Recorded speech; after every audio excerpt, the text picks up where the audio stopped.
Hello everyone and welcome back to my channel. My name is Clementina and thank you all for being here with me. Thank you to all of my nice subscribers. I did not suspect anyone to subscribe in my first 3 videos that I have uploaded. I'm very grateful to have you here if you're watching. I am here to provide you some tips on how to make your holiday cookies, holiday sweets healthier if you're looking to use an alternative other than sugar. Today we're talking about sweeteners and mostly artificial versus non-artificial sweeteners. From the artificial sweeteners, I'm going to focus on the main ones that have been mostly widespread use in protein bars, in chewing gum as well. And from the natural sweeteners, I'm going to focus on stevia mainly.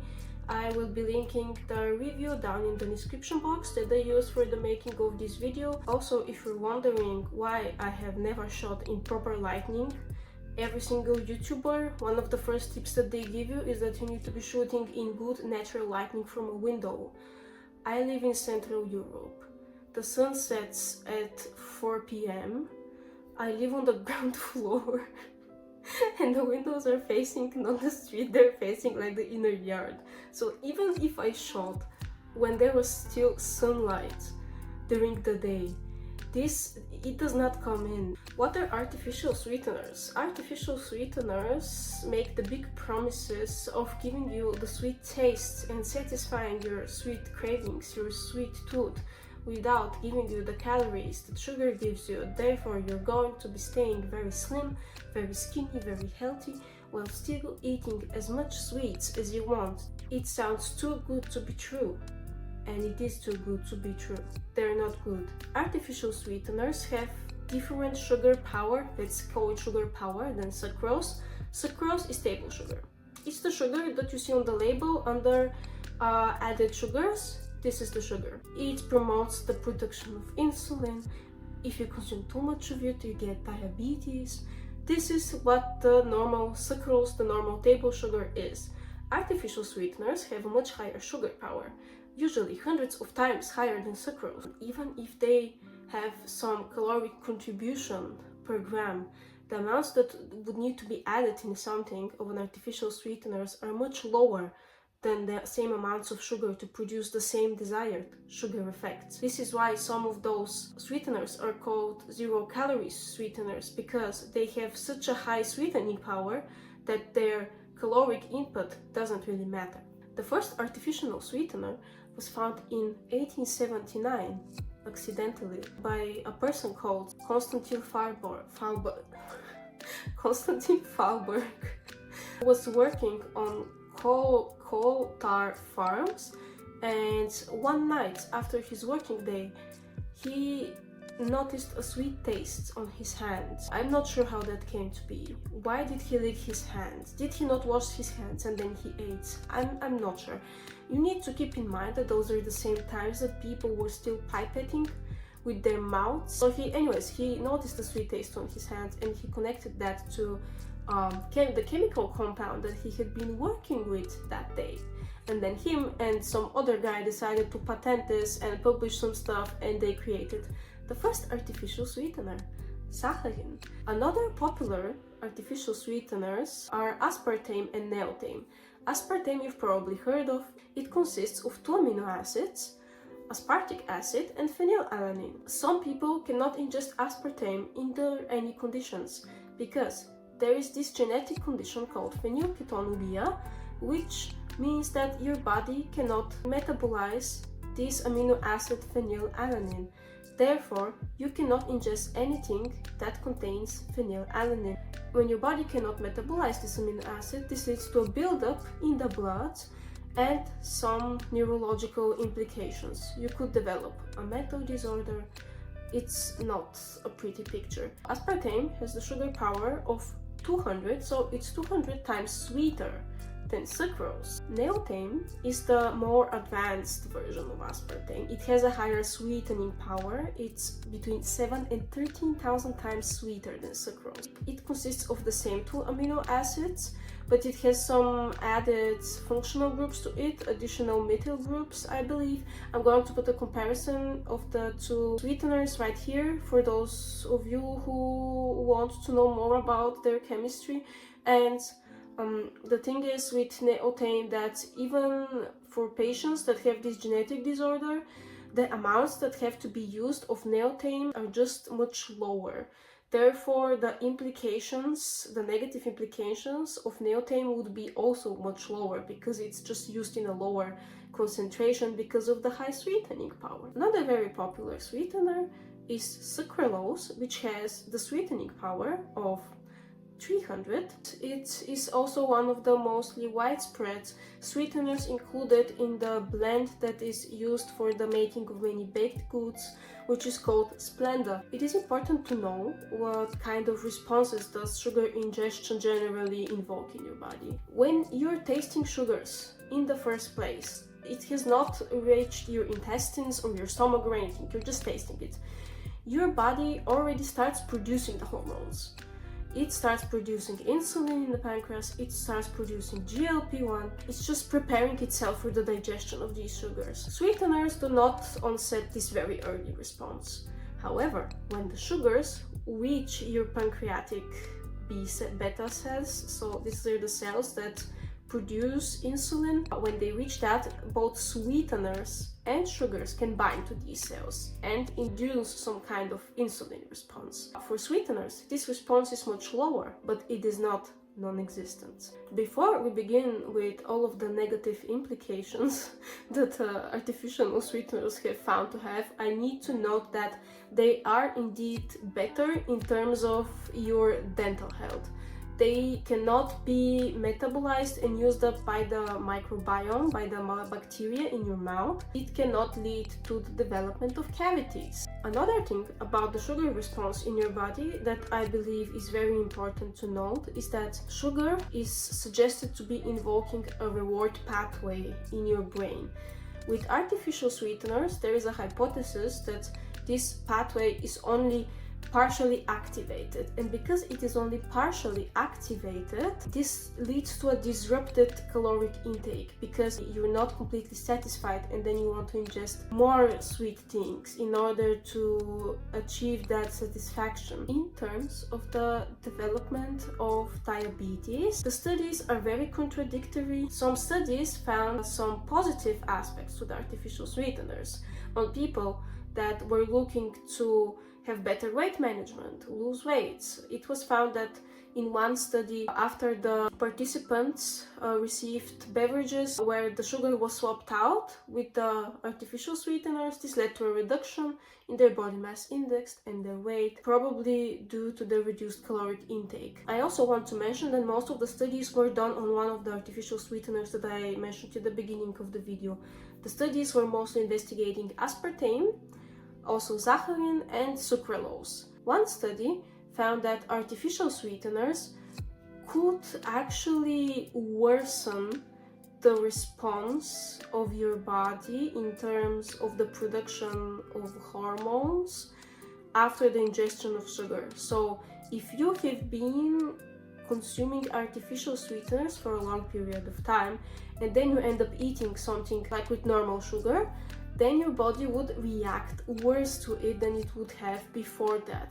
The hormone production starts being similar to people that have pre-diabetes. This leads to another hypothesis that has not been completely proven. The production of these hormones and the response of your body is not only due to the sugar as a chemical compound in itself, but it is somehow related to sweet tastes, like how your brain recognizes sweet things. One study that was done on aspartame found it to be safe for people with type 2 diabetes. So not every study suggests that they are horrible for your insulin levels. However, other studies also indicated that the higher consumption of such artificial sweeteners could lead to a higher production of reactive oxygen species. Reactive oxygen species are just compounds in your body that increase the inflammation. Inflammation, you've probably heard of it if you've been really interested in improving your health or watched my other videos. Prolonged higher levels of inflammation could lead to the development of insulin resistance or diabetes. So you see how the higher consumption of artificial sweeteners could, through a different pathway, again lead to the same outcome that consuming sugar would have led to in the first place. There were also some animal studies. They were done on mice with aspartame and also with sucralose, I believe. These studies found that after the ingestion of these artificial sweeteners over a prolonged period of time, there was a change in the development of the liver cells. The ingestion of these sweeteners promoted development of non-alcoholic fatty liver disease. Again, this has been linked to the production of more pro-inflammatory markers in the cells in your liver. Other studies had a very alarming finding that the higher consumption of artificial sweeteners, especially among women who already had diabetes or prediabetes, led to preterm birth. I mean in pregnant women, of course, which I find very concerning because the artificial sweeteners were generally developed for people in this group. I mean people with diabetes and type 2 diabetes. An additional finding was that the higher consumption of artificial sweeteners could also have some laxative effects, because since they cannot be really digested by your body, they could then promote the intestinal movements and just force their excretion. It makes very logical sense since your body does not possess the enzymes to digest these sweeteners. And since your body cannot digest these sweeteners, they reach your intestines intact. This is why there have been some hypotheses that the artificial sweeteners can influence the composition of your gut microbiome, and this could then also lead to the worsened sugar response that I mentioned earlier. Some studies suggest that they alter the composition of your gut microbiome in a way that it becomes more obesogenic, so more promoting obesity, like for you. I don't know how to explain it. Like it's just improving the probability of you becoming obese. Let's put it that way. In terms of studies for the impact of artificial sweeteners on cancer, the findings were actually a lot less inconclusive than all of the studies that I already mentioned. The first studies that prompted this idea were done in the 1970s. They suggested that the consumption of saccharin and cyclamates, I pronounced that falsely 100%, led to the development of bladder cancer.